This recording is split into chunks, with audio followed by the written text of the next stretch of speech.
Hello everyone, welcome to the HardReset channel, and today I'm going to show you how to enable adaptive power mode to extend battery life automatically on the iPhone 17 Air.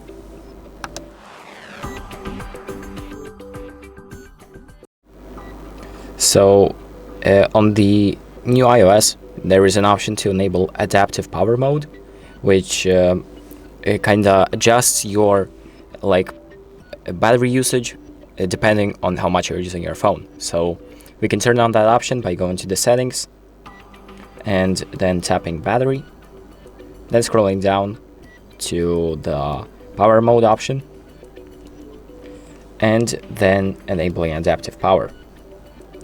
And here, as you can see, you can read on the bottom what it says. So when your battery usage is higher than usual, iPhone can extend your battery life by making performance adjustments. And that's pretty much what it does, and it's gonna help you with the battery health of your phone. It's gonna help you with the battery lasting overall, and that's pretty much it. So thank you for watching. I hope this video helps you, and make sure to like and subscribe.